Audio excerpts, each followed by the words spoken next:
Hello and a warm welcome to HW News Network, your one-stop show, truth be told, for some engaging and thought-provoking conversations. President Donald Trump has now threatened major strikes on Iran's energy infrastructure and bridges ahead of his latest deadline to open the Strait of Hormuz. And he also used an expletive to which everyone is surprised. People in America, people elsewhere across the globe are commenting as to what was the need for President Donald Trump to use an expletive. He referred to Islam in that post. Then he described Iran's leadership as crazy. And this is what he wrote on the Truth Social. It sounds a little crass to even read it out, but I'll have to show you that tweet which was put out by Donald Trump. Now look what he has written. These are some very unparliamentary words which he's used. Tuesday will be the power plant day and bridge day, all wrapped up in one in Iran. There will be nothing like it. Open the strait, you crazy, or you'll be living in hell. Just watch. Praise be to Allah, President Donald J. Trump. So Republicans, American newspapers, they have lambasted this post put out by Donald Trump because nobody had expected that the President of America will use such an abusive and a vituperative language. This is a new low in this 38 days of war and the kind of tweets which have been put out by Donald Trump, especially on Truth Social. So he threatens, at the same time uses expletives. But parallelly, there are also reports that some sort of a ceasefire plan is also in progress. Now, Iran has actually said that they will not open the Hormuz Strait. They are saying that they are not engaging with US and Israel directly. But there were also reports that it was Pakistan, Egypt, and Turkey which were planning on some sort of a peace plan. So what is really happening? And tomorrow it's Tuesday. If you look at the post which was put out by Donald Trump, he says that Tuesday is going to be a heavy day, all wrapped in one, where he plans to attack the energy infrastructure, the electricity grid, and also the bridges. Now, this would tantamount to a war crime. So is Iran provoking Donald Trump to indulge into war crime? Not that he has not done it before. Remember the attacks on those innocent school children who were killed, the innocent school girls who were killed. That was also a war crime. But now he's doing it more and more brazenly. So the two big questions: is the ceasefire in the offing? Because today, as we speak, tonight at 10:30, which is about 8 a.m. American time, that Donald Trump is planning to hold a press conference. What he's going to say in the press conference, we do not know. But this comes close on the heels of this post which has been put out. Now, remember, when it is 10:30 in India, it's going to be morning time in America, a Monday morning when the markets will open up. So is this another tactics to influence the market again? And are we going to see the end of this war? People are talking about a ceasefire, but Iran is tight-lipped about anything which is related to a ceasefire. So which way is this war headed to? Joining me this evening is international affairs expert and veteran journalist Sanjay Kapoor joins us. Thank you so much, Sanjay, for joining. And the first question, of course, is related to the sad tweet which is put out by Donald Trump. Nobody had expected that he's going to use expletives while threatening Iran. Now, is this a new low in this 38 days of Iran-Israel war we are seeing? Thank you, Neelu, for inviting me to speak here. I think abusing comes very naturally to Donald Trump. In fact, many of the US commentators have been talking about how he's been able to bring politics to a new low. It would have been laughable if there would not be, at the same time, some kind of thought that goes into the number of killings that have taken place, how the US government has gone about bombing Iranians for so long. So, it is a very painful thing that we have to see and endure. The fact of the matter is that the person who's showering or resorting to expletives is also somebody who's a war criminal. Not only did he kill the 168 girls, tiny girls in an Iranian school, but he's bombed so many civilian infrastructure, including the one bridge, which is one of the biggest in the Middle East, between Tehran and Karachi, which I've been to, was also blown up. So this is very painful. But I don't think Mr. Trump can be reined in. Mr. Trump is also trying to terrorize people by speaking in this manner. But I think he's really rattled by what Iranians have been able to do. They've been able to find out that if you don't show fear, if you don't show that they are afraid of his language or his conduct, it can rattle him more. And that is what exactly they are doing. Despite the fact there have been great amount of harm that the American forces, the war machine has been able to do in Iran, they killed many people. They killed about 2,500 odd people and more. But the fact is the Iranians have not backed down, and they've maintained a certain kind of strength and integrity which they had not seen. In fact, there's great appreciation to the fact that Iranians announce what they're going to bomb and they do it. Unlike the Americans and the Israelis who just go random and start shooting down everything that they think can hurt the people of Iran.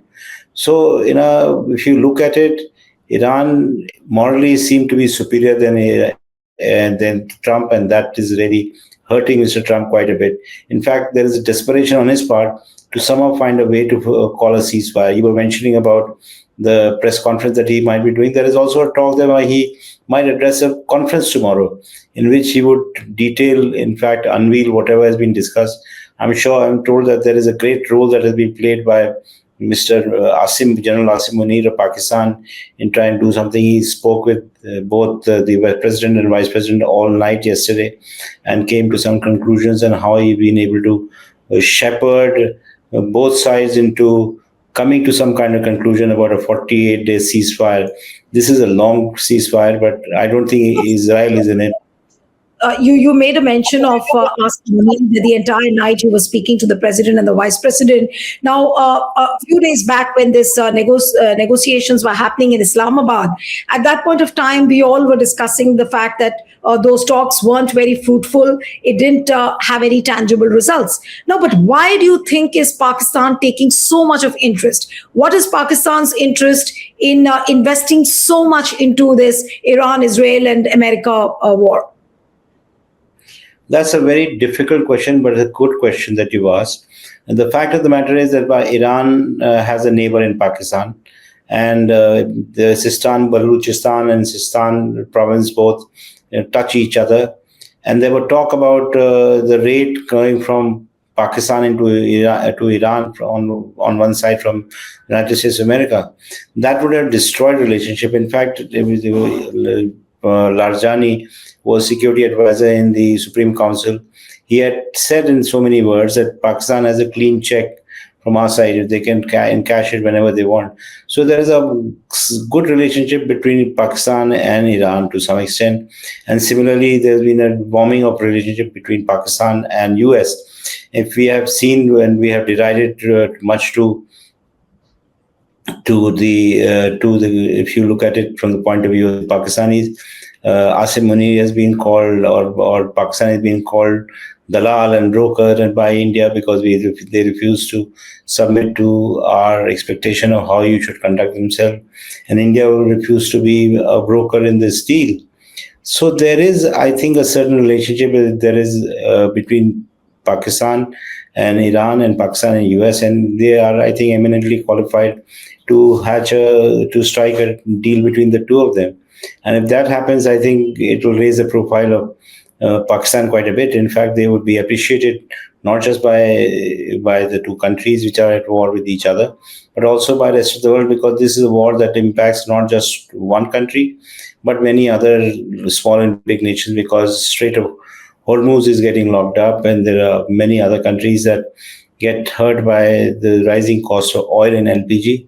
And that, in a certain way, promises to be a deal which will allow people to breathe easy and the stock market to breathe easy once again. So I think Mr. Trump will also benefit from that. Right.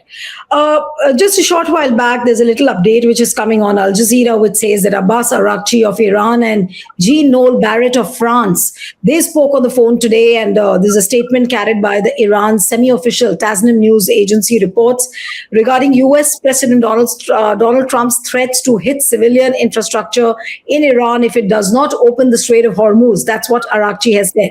This threat amounts to normalizing war crimes and genocide, and if carried out, it will undoubtedly face a decisive and comprehensive response from the armed forces of the Islamic Republic of Iran. This is what Arakchi has said. Now, why do you think Arakchi is holding talks with France?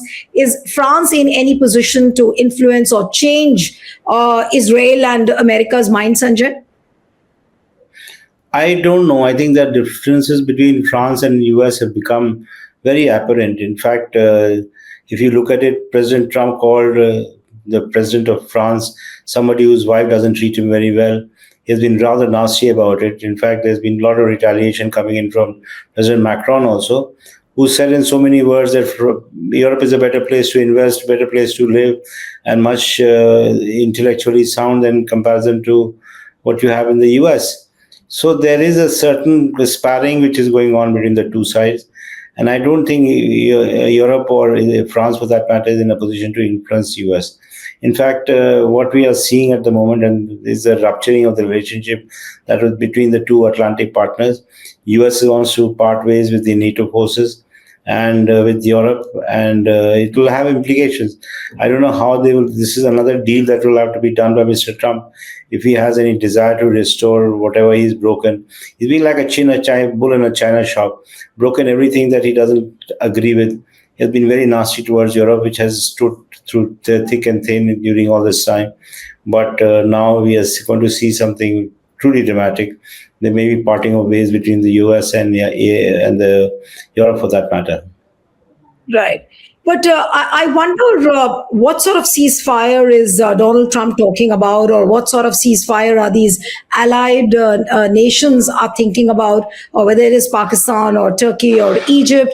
Because what the updates are coming is that, according to the Iran's Tasnim news agency, a petrochemical plant in Asalue, which including Jam and Damawan, were targeted.